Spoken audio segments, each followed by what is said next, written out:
Nuestra tesis doctoral tuvo como centro generar un constructo teórico, una propuesta de doctrina militar emergente denominada geometría de la potencia como estrategia del conatus de la nación, que definiera desde la visión de Baruch Spinoza el conatus y la potencia como comunidad y estado inmanente que persevera en su ser, es decir, como potencia libre y constituyente y no como poder o dominio, conocida como geometría del poder. Hicimos un análisis descarnado del alcance y la efectividad de la doctrina de la unión cívico-militar, con la intención de proteger, profundizar, complementar la doctrina frente a los ataques del entorno hostil y advertir lo que estaba sucediendo. Concluimos con algunos aspectos que quiero resaltar. Lo que ha sucedido en el país no son simples errores del gobierno, no estamos frente a desviaciones aisladas o frente a excesos circunstanciales.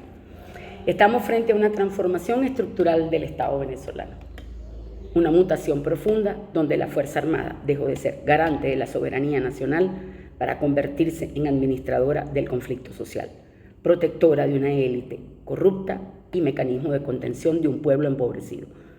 Eso es el núcleo de la tragedia venezolana, porque la FAN no fue creada para custodiar negocios, perseguir disidentes, administrar el hambre ni blindar privilegios.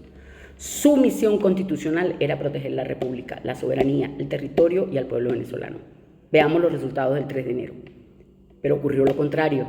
Mientras se destruía el salario, mientras se entregaban recursos estratégicos, mientras se desmonta el modelo constitucional, mientras se vacía la democracia y se impone un estado de excepción permanente, la estructura militar no actuó como límite, ni actúa como límite republicano frente al poder, actúa como soporte del poder. Y allí aparece algo más peligroso, la geometría del poder. Una estructura diseñada no para liberar al ciudadano, sino para administrarlo, vigilarlo, fragmentarlo y disciplinarlo. Thomas Hobbes lo anticipó hace siglos. El poder se legitima por la fuerza, cuando logra imponerse y hacer que los súbditos acepten la obediencia a cambio de seguridad. Ese es el corazón del Leviatán. La paz entendida no como justicia, sino como sometimiento. La estabilidad entendida no como libertad, sino como control. La seguridad entendida como obediencia. Y eso es exactamente lo que terminó ocurriendo en Venezuela. La militarización de regiones, municipios, territorios no respondió a una doctrina de defensa nacional para proteger la República frente a amenazas externas. Respondió a la necesidad de controlar socialmente a la población. La lógica territorial dejó de ser republicana para convertirse en una lógica de ocupación interna. Control del alimento, control del combustible, control de la electricidad, control del dinero, control del agua, control de la movilidad, control del miedo, control de la gasolina y si no, veamos lo que está sucediendo en las minas.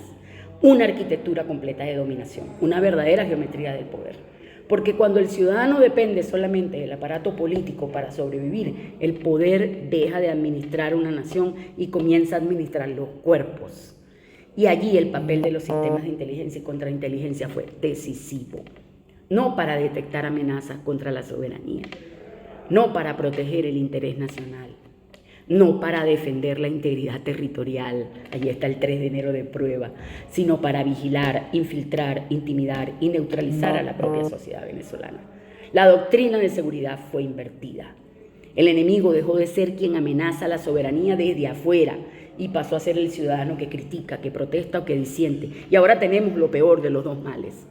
Por eso las cárceles dejaron de ser centros de reclusión y pasaron a funcionar como espacios de terror ejemplificante, centros de concentración psicológica y física, espacios para la destrucción moral, mecanismos de disciplinamiento selectivo. No son hechos aislados, no son excesos individuales como en el caso de Víctor Hugo, no son errores del sistema, son el sistema.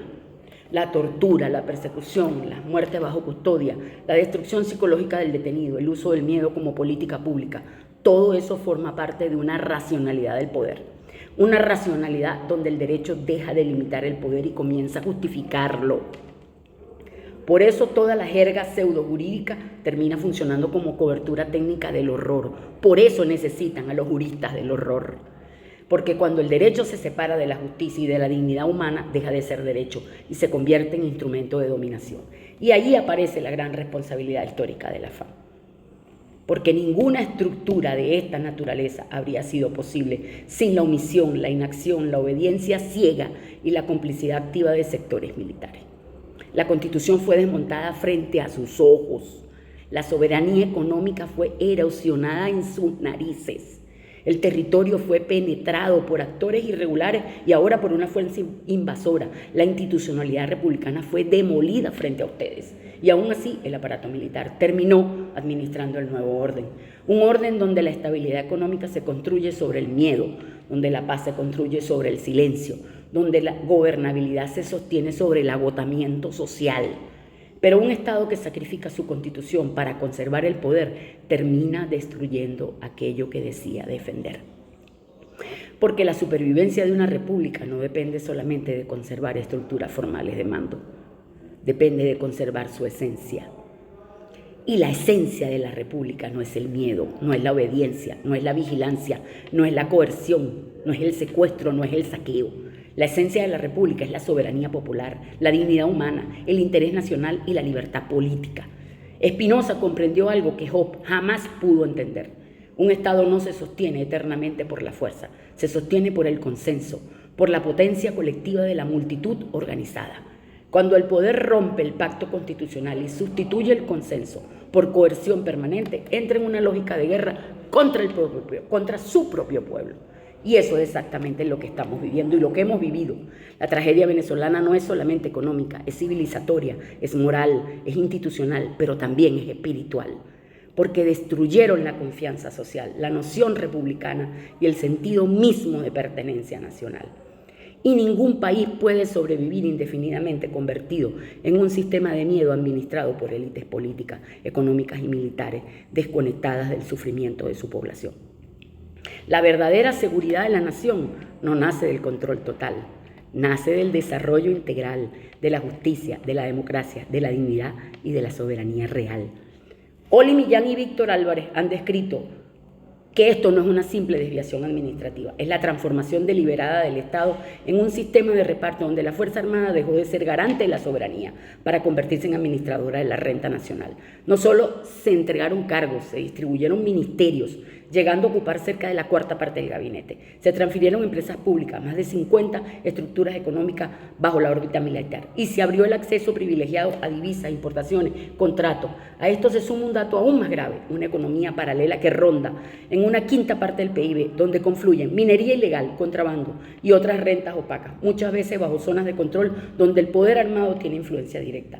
No se trata de casos aislados, sino de un diseño, un modelo donde el poder político compra lealtad con recursos, donde la jerarquía militar se entrelaza con intereses económicos, donde la república deja de funcionar como un Estado de ciudadanos para operar como un sistema de beneficios compartidos entre élites. Ese es el núcleo del problema, cuando quienes debían defender la nación pasan a participar en su reparto y la crisis deja de ser económica y se convierte en estructural. Todo lo demás es administración temporal del colapso. Yo, desde aquí, desde donde estoy, desde el exilio, los llamo a la reflexión para rescatar la república. No solamente a la Fuerza Armada, a todos los venezolanos. Nadie va a venir a salvarnos. No va a venir Santrón a salvarnos. Ese es un bastardo que lo único que hizo fue ponernos la bota encima para seguir saqueándonos. No hay ningún plan de recuperación, es mentira. Los únicos que tenemos tenemos el deber y la valentía de salvarnos somos nosotros mismos, somos los venezolanos. No hay nadie más que pueda salvarnos. Solo el pueblo salva al pueblo. Ese era mi mensaje del día de hoy, muy preocupada como estoy. Saludos.